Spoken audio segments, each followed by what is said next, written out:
a rise in hate crimes. It affects an entire community. A surge in extremism.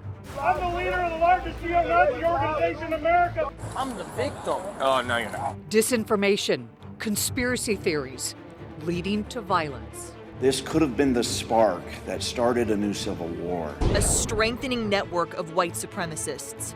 That's really terrifying to know that it's in your community, it's in your backyard. Your next door neighbor, your coworker, anybody could be involved in these groups. Fanning the flames of hate in Florida. You would think that, the day and time that it would be non-existent, but it's still very much alive. Leading to a climate of fear. Honestly, I fear my life. The growing state of hate. I'm Kylie McGivern. I'm Jackie Calloway. And I'm Adam Walser. As investigations and trials stemming from the January 6th insurrection move forward, we're taking a critical look at the dark side of the Sunshine State. As hate spews from our nation's capital to our own backyard, tonight we question why this is happening. What it means for the communities we call home and what can be done to stop it. The number of hate groups and the number of reported hate incidents in Florida, alarming, rising to the highest levels in decades. In the past several months, the I-Team has been digging into what's happening and why you should be paying attention.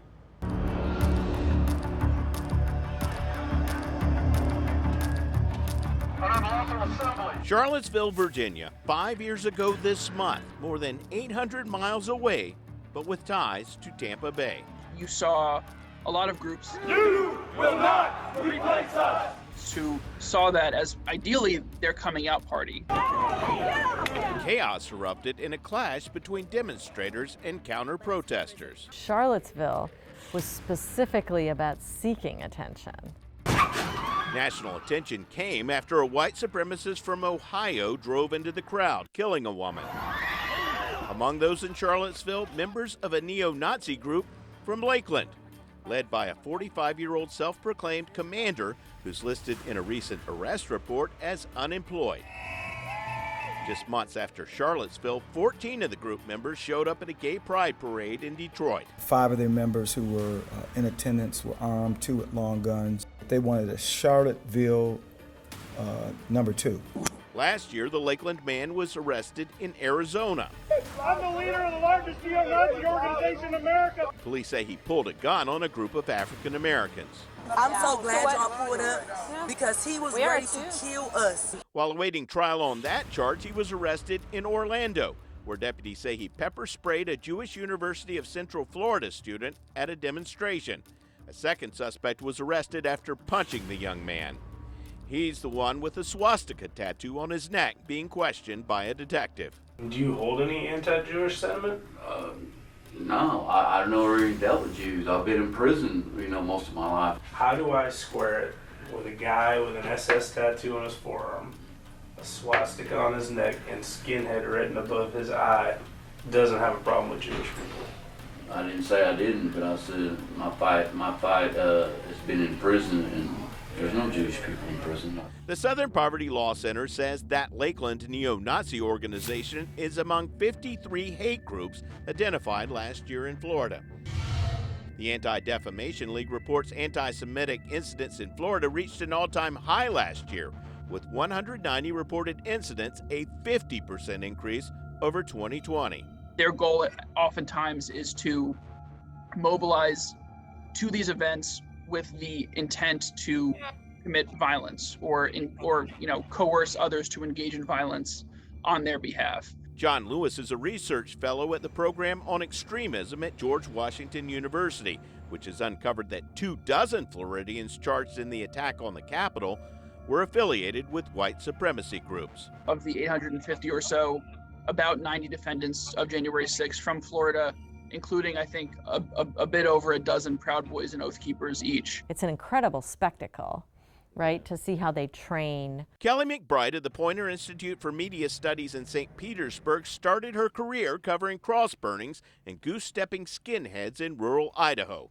She now believes media coverage gives fringe groups legitimacy, which helps them recruit. What we need to know more is the abstract idea that these groups are out there, that they are everywhere, that they change strategies every so often. That neo-Nazi commander from Lakeland agreed to do a Zoom interview, but only after I assured him that I'm not Jewish. We're not sharing his name or the name of his organization or any of the sound from the interview. But he sat down calmly in front of a backdrop of downtown Lakeland and talked about his hatred of Jewish people, black people, and gay people, his admiration for Adolf Hitler, and his belief in an all-white society. And while 98% or 99 or 99.5 of those that are in the United States may totally despise that view, you're wondering what's happening with that half a percentage. Tampa attorney Jonathan Ellis serves on the Jewish Community Relations Council. When we cover things like people waving the flags at the convention center, is that good that people know that this happened, or is it encouraging people to do stunts like this? I don't think you can have a rise of Nazi activity or white supremacist activity without the news actually covering it and looking into it. However, as the coverage goes, the greater the coverage, generally there's more people being attracted to it. Robert Bowers spewed anti-Semitic comments as he opened fire. Ellis says people who go down the wrong path can end up committing violent acts, like the mass shootings at a Pittsburgh synagogue. I don't know how we deal with evil. An El Paso Walmart. This is an absolute racist hate crime. And a Buffalo grocery store. All racially motivated hate crimes perpetrated by people with white supremacist views. There are numbers and statistics that don't lie, that you can very, very simply look at the rise in hate crimes, the rise in anti-Semitic, anti-Black, anti-Asian acts of hate. You do have a group of people who believe in that poison. Hillsborough County NAACP President Yvette Lewis says her organization gets weekly hate mail, including this letter that arrived the day of our interview. So this is how it comes. Yeah? Like this. No return address. No return address. Not even the name of your organization. No. Inside, a rambling message of hate. It has a lot of, you know, the N-word and stuff. You want to ask this person why, but we can't find this person. Because he's hiding. He's anonymous. Yeah, but he could be standing right across the street. She says it's up to the community to fight back. Hate never prevails. That we're all in this world. When you cut me, I bleed. I think we have to give the audience context, hope, and solutions. Florida Holocaust Museum Chairman Mike Eagle is at the forefront of that effort. He showed us a train car that carried thousands of Jews to their deaths during the Holocaust. Horrible, horrible things happen. People were murdered just for who they were. It was a systematic genocide. He speaks at schools and community gatherings, penetrating through hate with education. We're running a race. Who's going to get to that person's ear first? I'm I-Team investigator Adam Walser with photojournalist Matt McGlashan taking action for you. Coming up, growth in what the ADL calls a network of white supremacist groups and the incidents they're responsible for. As we moved into 2021 and now 2022, they've really exploded. The nonprofit's recommendations to combat extremism.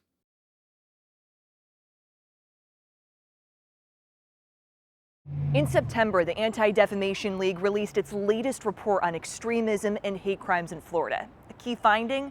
There was a 71% increase in extremist incidents in the state from 2020 to 2021.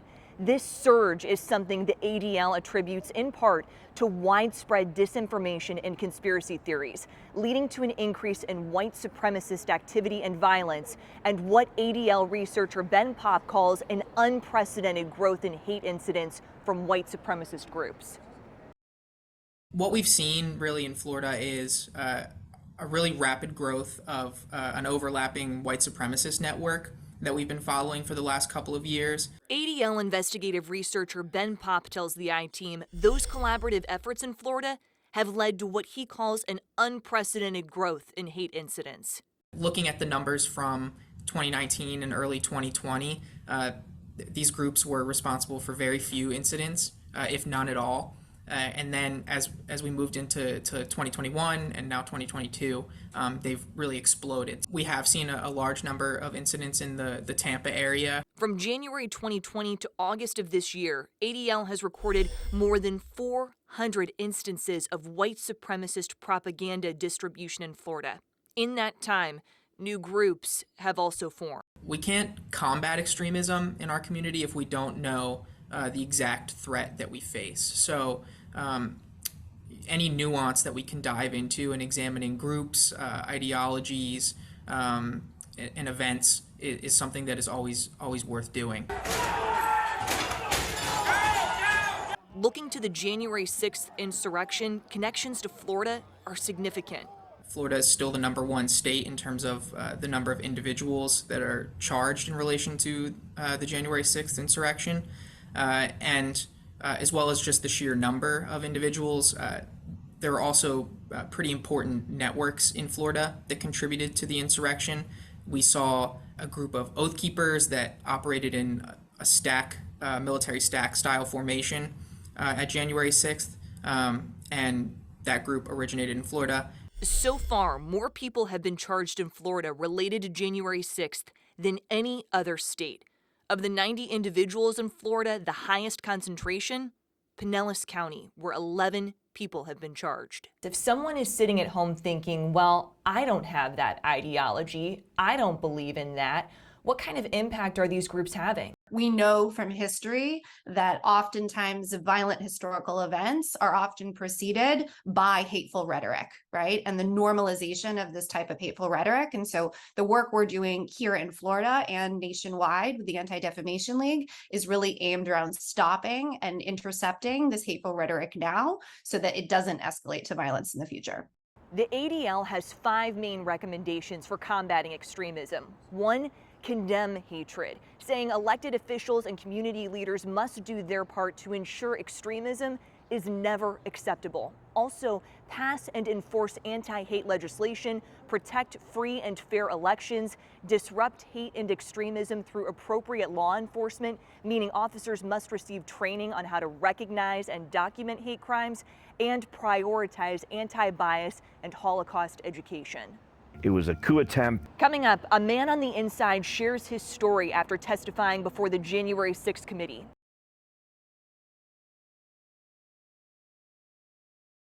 Florida-based members of an extremist armed militia stand accused of leading the attack on the Capitol.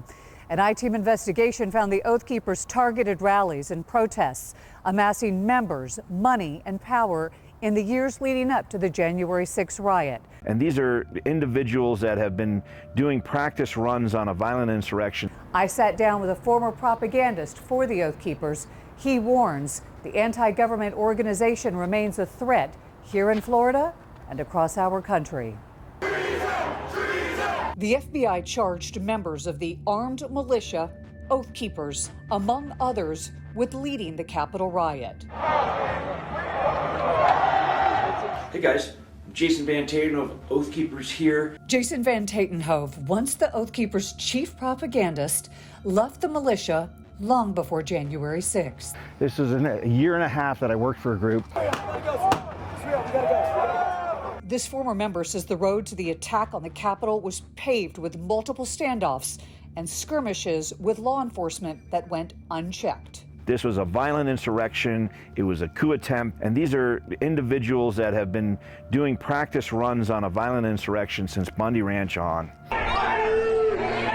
The anti-government group gained notoriety at a Nevada ranch in 2014 during an armed standoff with federal agents. The Oath Keepers backed the owner of the Bundy Cattle Ranch, who refused to pay government grazing fees. Bundy Ranch was a decisive victory for the Oath Keepers. They pointed, assault rifles across the way at federal law enforcement agents and then basically got off scot-free. Georgetown law professor and former federal prosecutor Mary McCord submitted this report to the January 6th committee.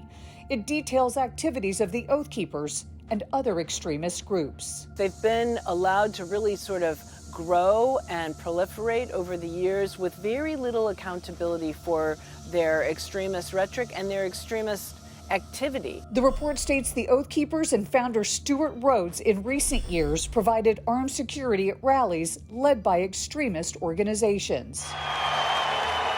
And it laid out how the militia used social media to round up those with military experience.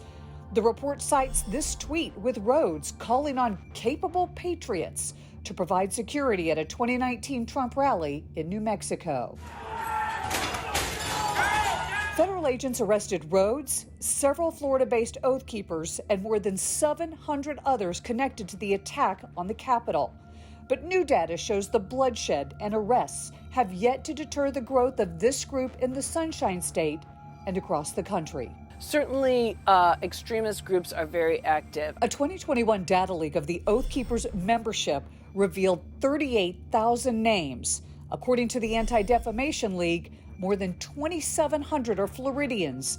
Of those, 600 are elected officials, law enforcement officers, military, or first responders. As I was exposed to it every day and really helping to craft a lot of the propaganda they're doing and seeing how certain stories were handled, I definitely admit, I started drinking the Kool-Aid and got sucked into it. Jason joined the Oath Keepers as their national spokesperson after Bundy Ranch. You have no rights! This is Jason Manteno with Oath Keepers Media. He says part of the job involved covering military-type training involving firearms. The big focus is on combat. Jason cut ties in 2016 after hearing fellow members discussing the Holocaust. Several associates in a public deli talking about how the Holocaust had never happened. I mean, I just couldn't stomach it anymore. Nancy! Where are you, Nancy? The battle and bloodshed over the election fueled Jason's road to redemption. I think calling out extremists for what they are. Earlier this year, he warned the January 6th committee that the Oath Keepers remain a threat. This could have been the spark that started a new civil war. Professor McCord's report says recent polling suggests alarming numbers of Americans believe that violence against the government may be justified. Now Jason's writing a book about his life with the militia. It's going over my experience from day one of meeting and getting embedded with Stewart Rhodes. Professor McCord says more formers, as she calls them, need to come forward.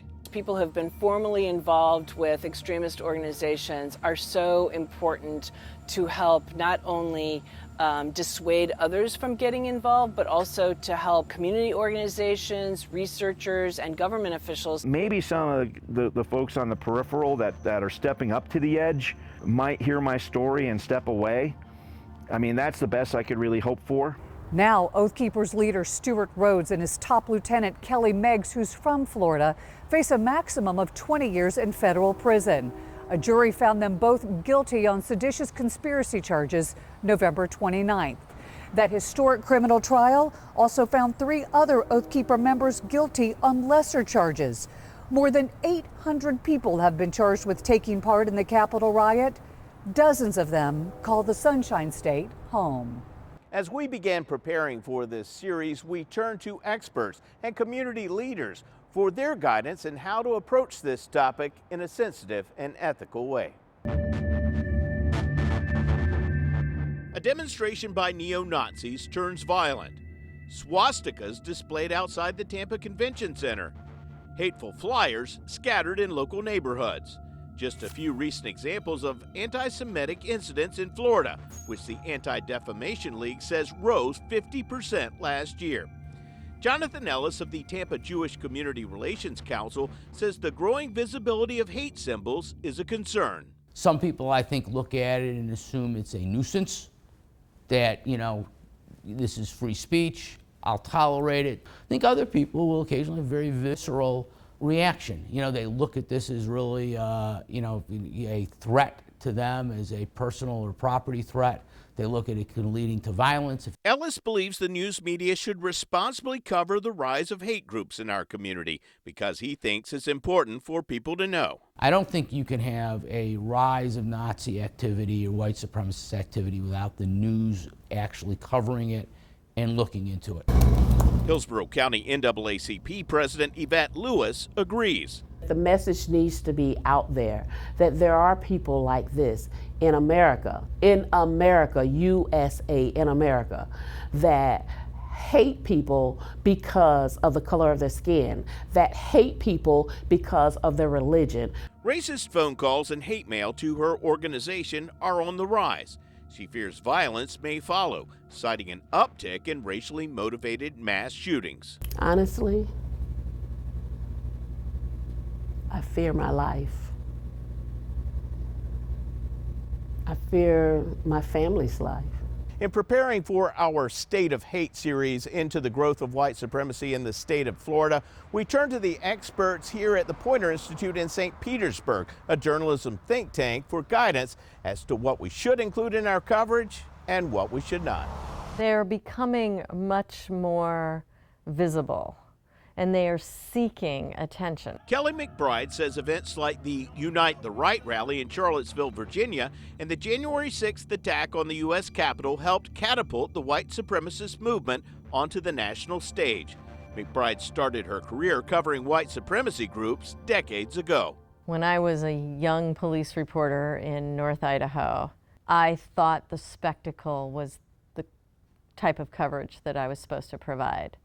I thought, yes, take pictures of the burning cross and the guys goose stepping down some dirt driveway in rural Idaho and put it all over the front page of the paper and make people aware that these people existed. And now I realize that that didn't do any good at all. She says by providing that front page coverage, she inadvertently helped fringe groups recruit new members. McBride now believes journalists should report that these groups exist and pose potential danger, but she says media organizations shouldn't name specific groups or individuals. And she also says the public should be aware that some of these groups are becoming more visible with the intention of provoking confrontations and getting media attention. The more information you can give people about their strategy, the more equipped people will be to combat that strategy. ABC Action News is trying to strike a balance between the public's right to know and the belief that coverage will help grow white supremacy groups. After multiple internal conversations, here's what we've come up with. We are reporting about their strategies, including provoking confrontations at demonstrations, so the public can avoid falling into these traps. We are not naming specific groups or individuals whenever possible to avoid giving them a recruiting platform. And you'll be seeing lots of blurred video since we've decided not to show hate symbols on flags, clothing, flyers, or tattoos. Coming up tonight at 6, we'll dig deeper into what's behind the rise of white supremacy, why you should pay attention, and how some are fighting back.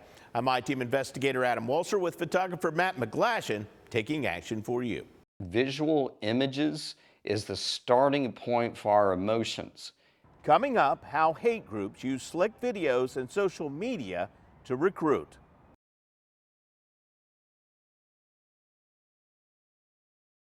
We wanted to know why so many people were flocking to these hate groups and committing acts of violence, so we turned to the experts who tell us that social media and the internet bear part of the blame.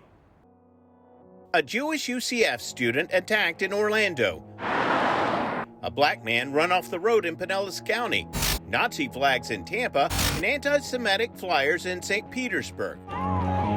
Some recent examples of Florida's growing state of hate. These things don't happen in a vacuum. John Lewis is a research fellow at the Program on Extremism at George Washington University. The networks, the ecosystems, the online rhetoric continues to inspire, to mobilize individuals like that to violence. Some perpetrators of racially motivated attacks became indoctrinated while in their teens. An 18-year-old was charged last month with threatening attacks on New Jersey synagogues, posting online that he planned bombings, shootings, and maybe beheadings. The teenager who fatally shot 10 African Americans in a Buffalo grocery store studied a racist concept called replacement theory online. He was, an 18-year-old who'd been sitting at home alone during COVID for 2 years, sitting on 4chan every day, just absorbing the hate, absorbing the rhetoric. The nonprofit research and policy group Everytown reports the shooter used YouTube as his personal library of firearms and tactical information, posting links to dozens of videos in an online manifesto. Kelly McBride is vice president of the Poynter Institute for Media Studies. I mean, YouTube is one of the most dangerous places. Because it's going to take you down that rabbit hole. has absolutely the potential to take you down that rabbit hole, depending on what you're searching for and what you're clicking on. Those rabbit holes appear because big tech companies use algorithms to determine what pops up next, based on your prior media consumption. In 2018, Congress held hearings on terrorists using social media to recruit.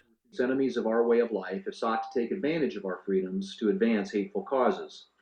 Violent Islamic terrorist groups like ISIS have been particularly aggressive. But nearly 5 years after those companies vowed to make changes, videos about QAnon, bomb making, and white nationalism are still easily accessible. They can figure out if you are going down a path toward a hateful ideology. They're very reticent to talk publicly about what they do to counter that and whether they're doing enough. Genie's already out of the bottle. Tampa child psychiatrist Dr. Rahul Mehra says young people feeling disconnected from families and peers can lead to online manipulation. Visual images is the starting point for our emotions. That is why people scroll. You're seeing images, and if those images fit already your bias that you have, it's further intensifying the emotional state. Mehra created a series of YouTube videos called Emotional Vaccines, dealing with tough issues like suicide prevention, gun safety, and bullying. What we really have got to do for solutions is think proactively and think upstream. So this is designed to educate people on a public health policy approach. Mehra hopes to reach troubled teens before they choose violence or extremism, but he says we are the first line of defense.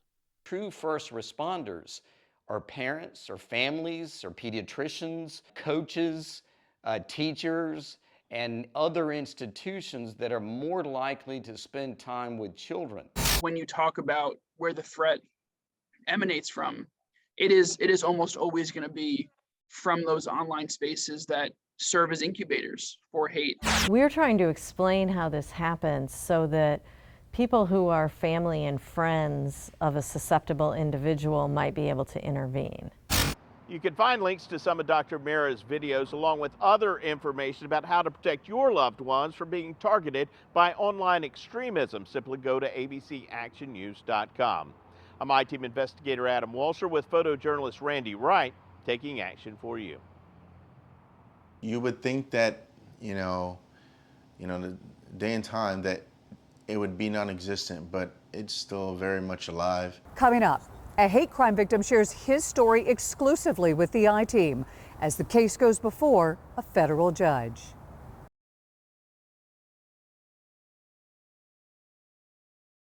We reviewed FBI data and found a record high percentage of hate crimes in Florida are now assaults. In November, a judge sentenced a Hillsborough County man to 2 years in federal prison for a racially motivated attack. We have an exclusive interview with the victim, attacked while driving down the road with his family. Jason Thomas was with his girlfriend, Brianne, driving home from her father's birthday party, his 4-year-old daughter in the back seat. He's hanging out of his window, shouting. Starkey Road, Pinellas County, around 10 o'clock at night. A stranger pulled beside them. With his racist remarks and stuff like that. You just hear the N-word flying at us. I had rolled up my window and tried to ignore him, and that's when he started to try to push us off of the road. 28-year-old Jordan Patrick Leahy sideswipes his car. At a stoplight, Thomas grabs his phone to get the license plate. So he jumps out of his car as I'm taking a picture, say, hey, call the cops. And I hop out. I'm not gonna sit there like sitting duck. Yeah. The I-Team obtained body camera footage from that night in August 2021. If I'm gonna get shot, I'd rather me get shot than them get shot as well, because I don't know what he has. So I stepped out, walking to him, what's your problem? He swung, I put him to sleep, and then when he woke up, I just tried to hold him down. Thomas put him in a chokehold. According to the offense report, a witness observed Leahy approaching Thomas's vehicle in an aggressive manner. So you rolled up, just saw him detaining the other guy. Yeah. And he wasn't he didn't keep throwing punches or anything. The guy was still trying to wrestle around, and all he was doing was just saying, just stay here, stay here. What type of training have you had to do that? I've been in martial arts since I was a kid, especially with jiu-jitsu. I guess, I say, hey, the guys are like, I had that in order to know what to do. And what was on my mind was more like, I don't want the cops to come and see a black man holding a white guy down and them shooting me. So I was like, as soon as I saw them, I waved and said, hey, I'm the good guy here, come and get him. The fact that this wasn't just a road rage, but this was a rage and a hatred directed at who you are, but he doesn't know you. Yeah. What has that brought up for you? Like, you know, with the racist remarks and things like that, I just brush it off. I try not to let it bother me. But it's like, I'm okay, baby. It's okay. The fact that my daughter was there, you know, like what she now has to remember. Thinking about his family and others, It's up to you. motivated him to press charges. The officers were, you know, just letting me know that, like, look, if you don't press charges, he's out of jail tomorrow, and he can do this to someone else. This case fits the profile of the most common hate crimes in Florida. As of 2020, according to FBI data, the bias, race, specifically anti-black or African American. Offense, assault. Location, a highway. Victim, an individual rather than, say, a business or religious organization. The offender, white. Just from my personal experience, they're middle-aged, usually Caucasian. FBI Special Agent Susanna Mapu's experience backed up by federal data, showing offenders are predominantly white. Why is this a topic that is so important and that these crimes are so important to investigate? Because it doesn't affect just one person when a crime is committed, it affects an entire community. In an affidavit, a Pinellas County Sheriff's deputy writes Leahy told deputies that he got out, threw the Nazi salute, and wanted to fight a random colored person. Here's Leahy. He started attacking me like some random, like criminal, you know, Negro. You know what I'm saying? Okay. Like I don't know what, you know. These guys are animals. You know what I'm saying? They'll have to maintain these people, keep them in their areas. Minutes later. That's bro. Why is it? I'm the victim. Oh, no, you're not. The I-Team obtained court records revealing Leahy told deputies he wanted to conduct a mass shooting of 60 to 70 people by shooting them in the face. Leahy, a convicted felon, failed a sobriety test and was detained under the Baker Act. A year later in federal court, a jury found Leahy guilty of a racially motivated attack. You would think that, you know, the day and time that it would be non-existent, but it's still very much alive. Leahy's attorney declined our request for an interview, referring us instead to a 27-page sentencing memorandum we've posted online at abcactionnews.com. In Tampa with photojournalist Randy Wright, I'm I-Team investigator Kylie McGivern taking action for you. In the sentencing hearing for Jordan Patrick Leahy, the judge denied the defendant's motion for a new trial, saying the jury had plenty of evidence to make its verdict, saying this whole case was about the defendant's racism. The government recommended 57 months, more than 4 years. The defense's recommendation, 10 months max.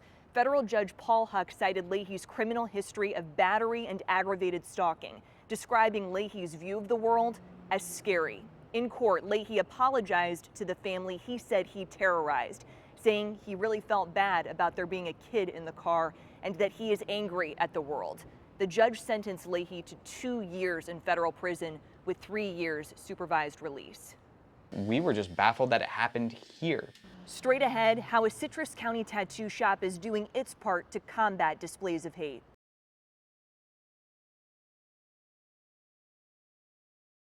In the last 3 years, the Anti-Defamation League has added dozens of new symbols to its hate symbols database, now filled with more than 200 images. We spoke with a couple in Citrus County, the owners of a tattoo studio, to talk about what they are doing to combat growing displays of hate in their community. We're in a small town. Everybody knows each other. The motto is a small town done right. Never thought I was gonna have to deal with this. Never, ever. And then it came through the door and I was stuck. I didn't know what to do. Danny Belden, co-owner of the tattoo shop Twisted Ink, grew up in Inverness. Population about 7,500 people. And according to the current census data, 87.5% of those people identify as white alone, making Citrus the whitest county in the state. We were just baffled that it happened here. It's an encounter that sticks with Belden. In the small town done right, something went wrong when he says a man came in requesting a specific tattoo. I didn't know better, and we had the consultation. We were getting ready to start drawing this piece out, and I had an appointment with my other client, and he came in and seen what I was working on. He was like, "Don't do that." That client who gave the warning, retired law enforcement. He saved me from opening the door for something that was really bad. The requested tattoo was a symbol of a white supremacist group, one of the 53 hate groups the Southern Poverty Law Center tracks in Florida. We were baffled because the guy actually tried to sell it as a logo for his business. He said he was going to have a whole bunch, he's going to have 8 more people that work for his company that wanted it also. Why is it important to you to know what the intention is behind these tattoos? I don't want to represent that as my business. Crosses, numbers, Norse symbols made popular in Viking shows, also being used by hate groups. Now I have to decipher which people are doing it for pop culture and which people are doing it for a hate group. Do you feel a lot of pressure? Yes, absolutely. Absolutely. Because I know that if I tattoo one of the wrong people, next thing you know, that's what you're known for. My wife and I have worked very hard to create a business with a good reputation, and I personally feel that this is a safe space for everybody. After the close call, the Beldens educated themselves by learning to recognize symbols of hate.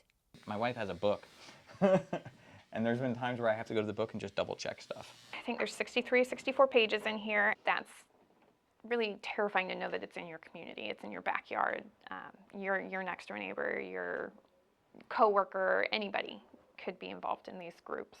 ABC Action News has decided not to show the hate symbols, but to help decipher common symbols and the potential connection to hate groups, the ADL, Anti-Defamation League, compiled a public hate symbols database, which has grown to include more than 200 images. There might be symbols, whether it's graffiti or certain elements that would provide information to the police officer that in fact this crime was bias motivated. Yael Hirschfield works for ADL's Southern Division based in South Florida. When we're talking about the visibility of these hate symbols, what's the goal of this?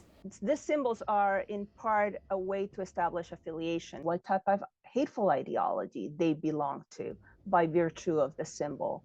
And the third part is recruitment, right? Have you all seen an increase in that openness, that visibility of hate symbols? Absolutely.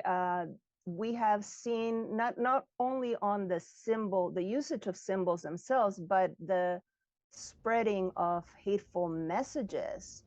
For people that don't behave that way, that don't have those beliefs, to kind of sit back and let that continue to happen. I don't think that's okay. It's getting more common to see the display of hate lately, and that's what we're trying to stop. Online now, we have a link to the Anti-Defamation League's hate symbols database, where you can scroll through 214 images and search everything from general hate symbols to numeric hate symbols and racist hate signs to educate yourself on the different meanings. If you are a witness or a victim of a hate crime or incident, please contact your local law enforcement or report it to the FBI by calling 1-800-CALL-FBI or submitting a tip at tips.fbi.gov. With photojournalist Randy Wright, I'm I-Team investigator Kylie McGivern taking action for you. Horrible, horrible things happen. A local nonprofit organization turns to the past in its effort to combat hate. Coming up.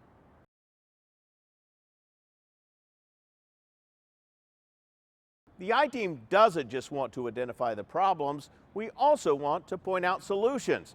The Florida Holocaust Museum is working to make a major difference in the community, one person at a time.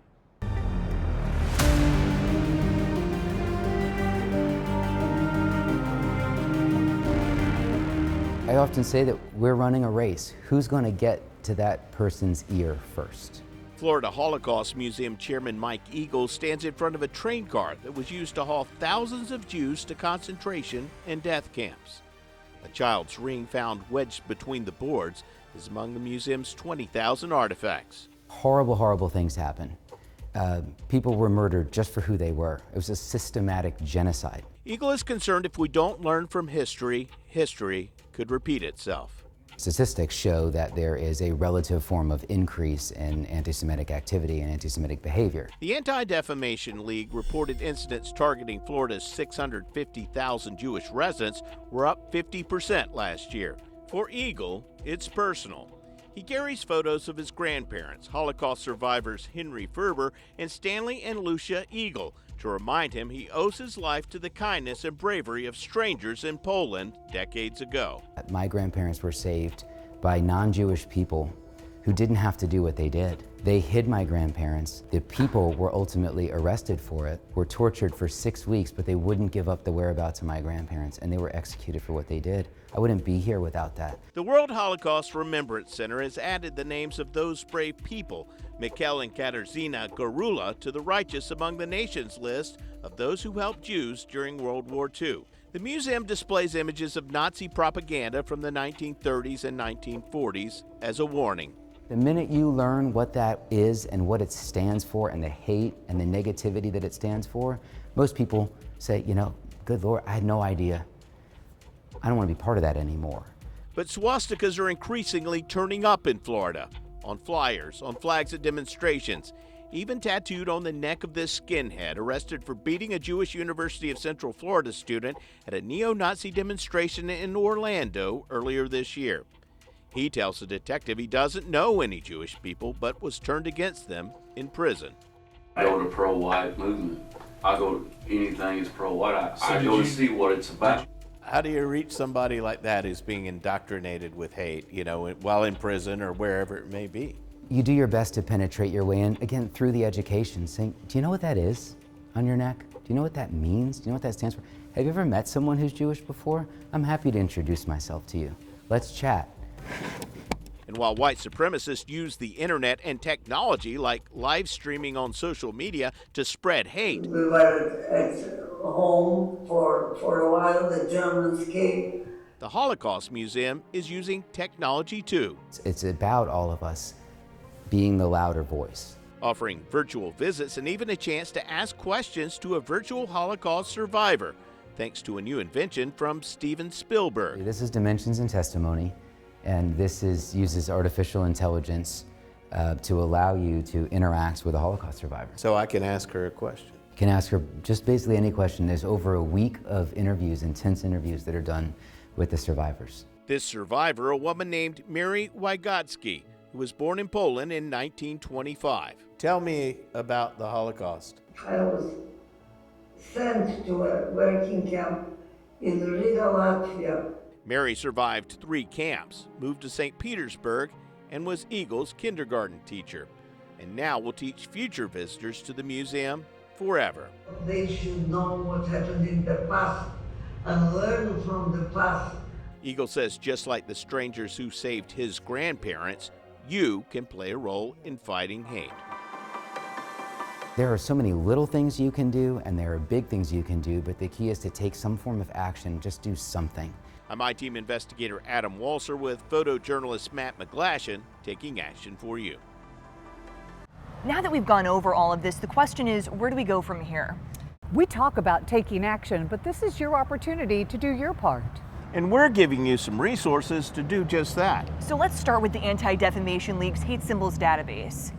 You can scroll through more than 200 images and search everything from general hate symbols to numeric hate symbols and racist hand signs to educate yourself on the different meanings and recognize symbols of hate. If you're a witness or victim of a hate crime or incident, please contact your local law enforcement or report it to the FBI. You can call 1-800-CALL-FBI or submit a tip at tips.fbi.gov. You can watch our full State of Hate series online now at abcactionnews.com. With photojournalist Matt McGlashan and Randy Wright, I'm I-Team investigator Adam Walser. I'm Jackie Calloway. And I'm Kylie McGivern, taking action for you.